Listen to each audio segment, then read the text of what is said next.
Today we're talking about the new FAQ for Codex Space Marines and Codex Necrons, with a few important updates as to how the first couple of codexes in 9th are going to work.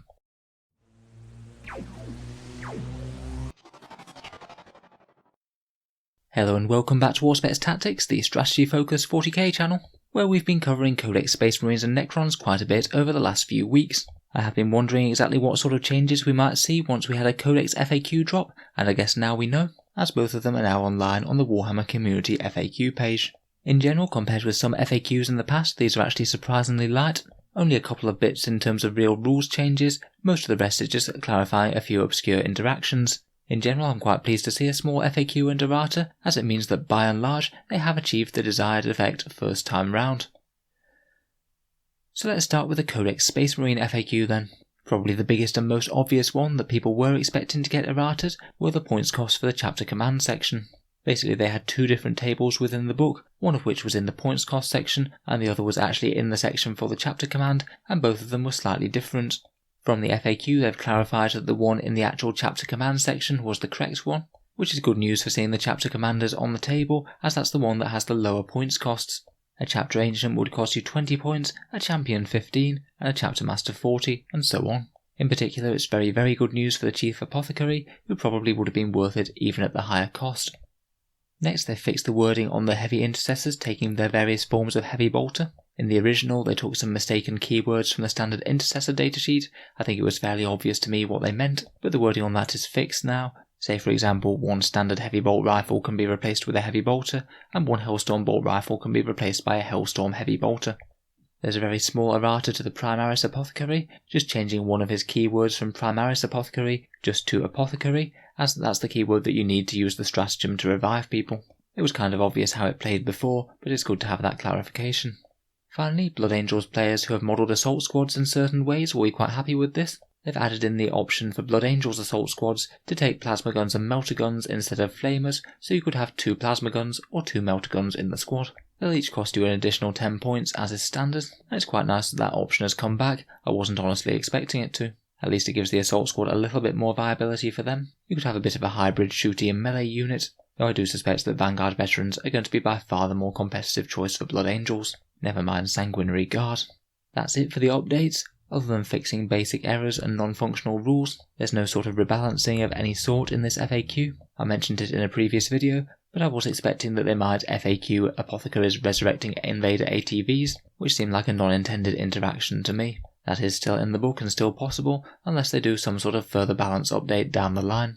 Eradicators are still 40 points per model as well, no changes there. I suspect Games Workshop just wanted to do this as a patch for any non-functional rules, and then address balance at a later update, maybe when they can do it for several codexes at once. Moving on to the Necrons FAQ, most of this is fairly minor stuff, but there is a bit of a buff for the Catan Shard of the Deceiver and his Grand Illusion ability.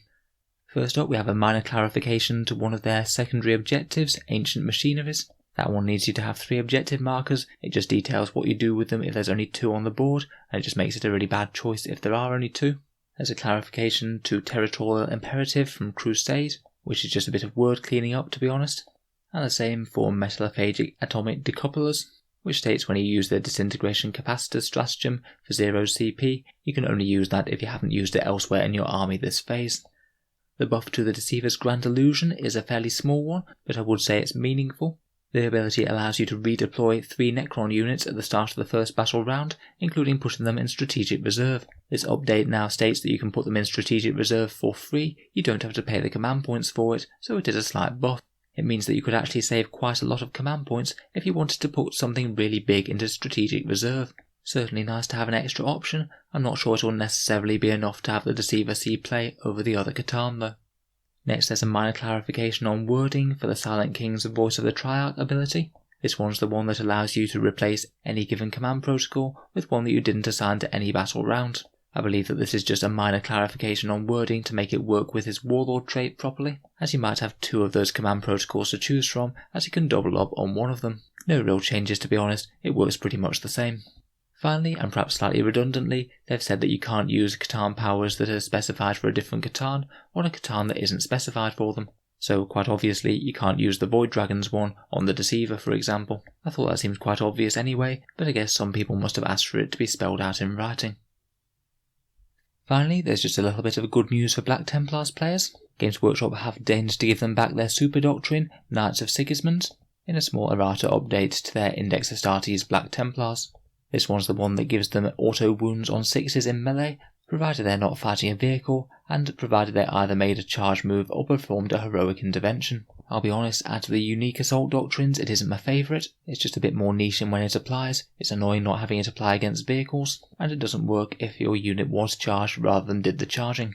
It's generally going to be strongest on lower strength weapons such as chainswords, as they have the most to gain by auto wounding, but will generally tend to be a bit weaker compared with the other assault doctrines such as White Scars, Blood Angels and Space Wolves, unless they're targeting some very tough non-vehicles and are wounding on 5s. In any case though, I am really quite glad that it's returned. It seemed a bit unfair to leave Black Templars without theirs when every other chapter got them. Black Templars aren't exactly famed for being the most overpowered of Space Marine chapters when compared with some of the others. So overall, a few nice little clarifications to Codex Space Marines and Necrons, and patching and oversight for Black Templars. Generally I think it's a fairly good job, though if it had been me, I might have been tempted to raise the cost of Eradicators a little bit, and maybe get rid of the Invader ATV Resurrection combo. Let me know what you think of the rules changes down in the comments below, and if anything is going to change much about how you play your army. Feel free to subscribe to Auspex Tactics, where we'll certainly be keeping the coverage of these books coming over the next few weeks. And if you have been enjoying the channel and would like to support, I'd just like to mention that I do have an Element Games affiliate link which you can find down in the video description. If you live in the UK and are thinking about buying any Warhammer models in the near future, Element Games is a good discount retailer with 10 to 20% off Games Workshop's products. If you order anything after having clicked the link, then a small amount goes to help support the channel without costing you any more whatsoever. It can just be a way to help support on things that you were thinking about buying anyway. For people in the USA and Canada, I do have a very similar Amazon link there as well. Again, if you just give that a click and order basically anything over Amazon, then a small amount goes to help support Auspex Tactics without costing you any more. A big thank you to all of you who have been using those, it really does make a difference. In any case, a massive thank you for listening, and I'll hope to see you guys next time.